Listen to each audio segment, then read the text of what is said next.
tantangan ya yang harus kita hadapi terkait dengan penerapan transformasi digital ya kesehatan di Indonesia. Yang pertama mungkin yang paling nyata adalah fragmentasi dari inovasi digital yang diterapkan.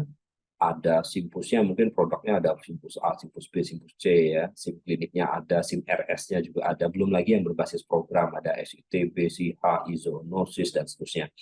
Lalu kemudian ada yang berbasis program lagi, umpamanya kesehatan ibu dan anak, ada imunisasi, gizi masyarakat, dan seterusnya. Ya, belum lagi termasuk telemedicine yang disediakan oleh industri ya, ada apa ya, health tech itu ya, yang menyediakan layanan telemedicine itu difasilitasi oleh pihak ketiga ya, yang menghubungkan antara pasien dengan dokternya. Nah, ini data itu ada di sana. Lalu kemudian bagaimana sih inovasi digital itu bisa kita optimalkan ya, walaupun ini mungkin ya produknya bermacam-macam, tapi bagaimana mengintegrasikan itu gitu.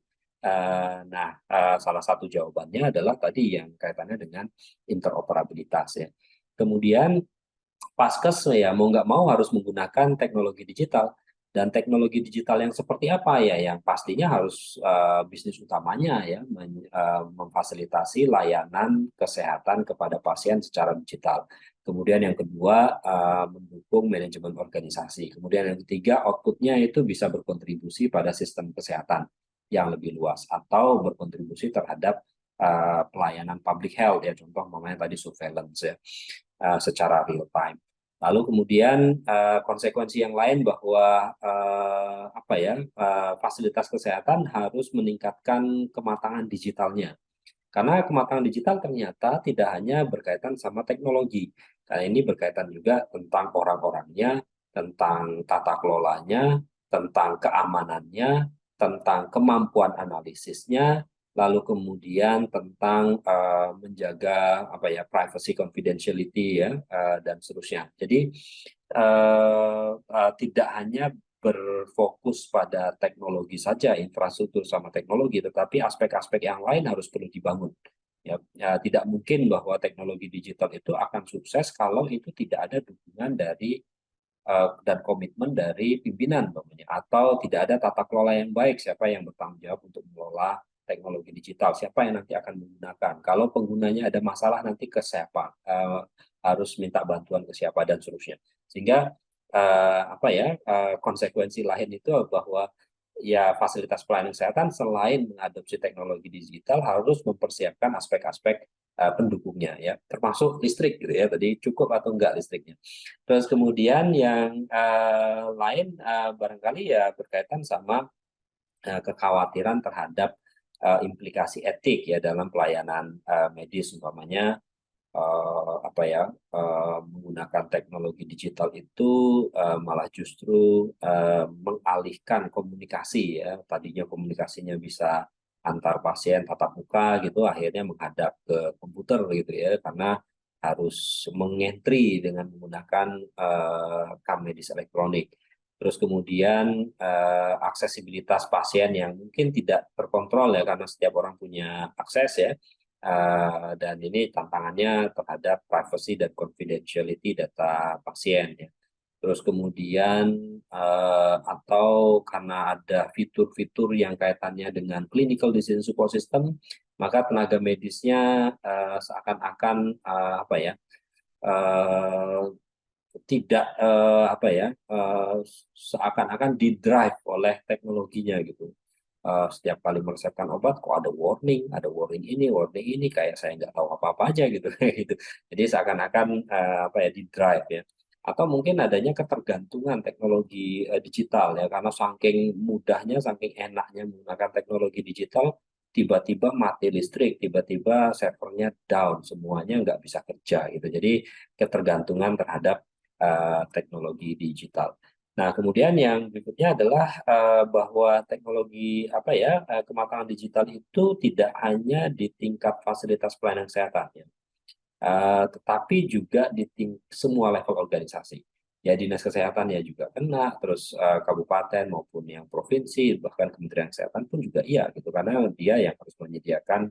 Kalau dilihat dari Permenkes nomor 24 tentang rekam medis itu fasilitas yang disediakan oleh Kementerian Kesehatan. Artinya dia menjadi berdampak juga bahwa harus menyediakan infrastruktur itu ya, termasuk di Dinas Kesehatan bagaimana memfasilitasi apa ya penerapan rekam medis elektronik di wilayah kerjanya ya, di entah itu nanti rumah sakit, entah itu puskesmas, entah itu klinik, praktek mandiri dan seterusnya.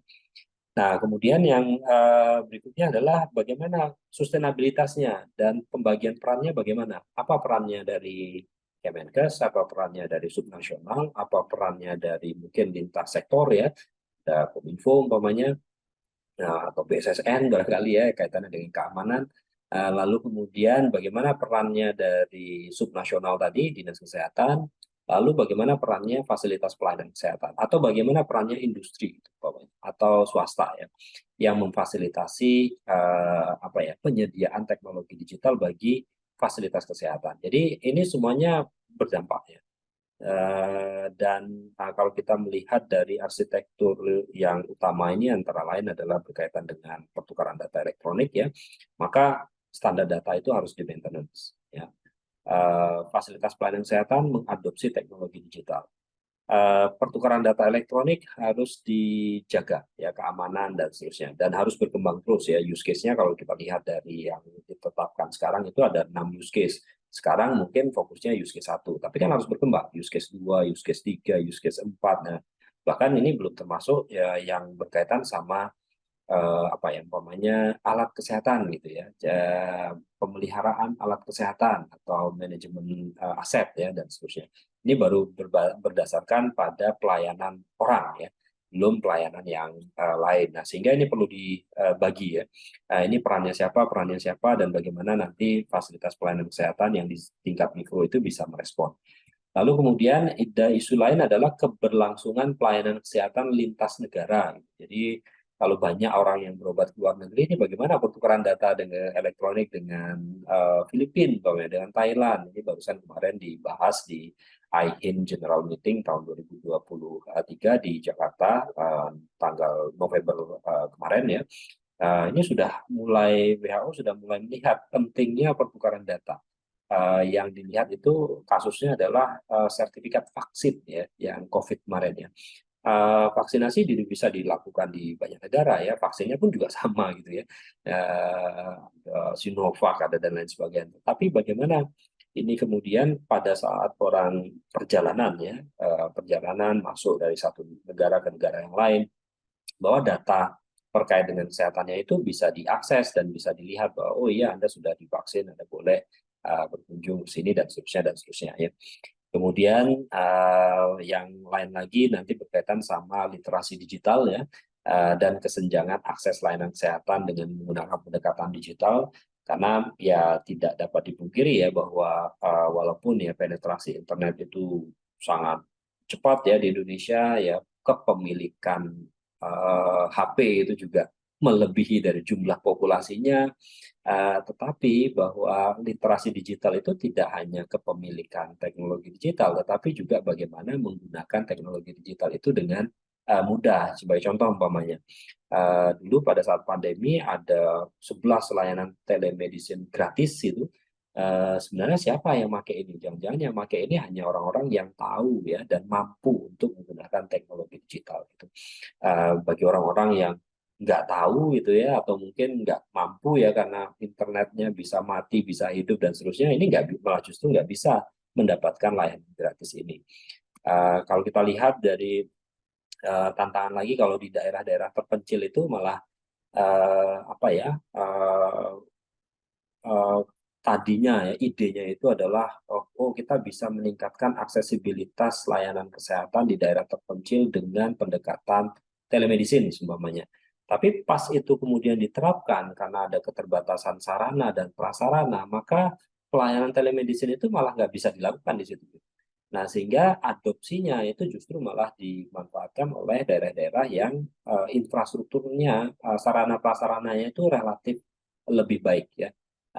Ini ada beberapa referensi bahkan di studi kita yang dilakukan tahun 2019 juga menunjukkan bahwa utilisasi dari pelayanan telemedicine itu justru rendah di daerah-daerah yang justru menjadi target untuk meningkatkan akses. Nah, ini kan juga menarik ya. Jadi bahwa pelayanan walaupun kita memang bercita-cita menggunakan teknologi digital untuk mempermudah akses, meningkatkan kualitas, keselamatan dan seterusnya, tetapi memang ada faktor-faktor lain yang mempengaruhi dari penerapan teknologi digital tersebut ya, tidak hanya dari aspek TIK-nya saja, ada aspek-aspek yang lain.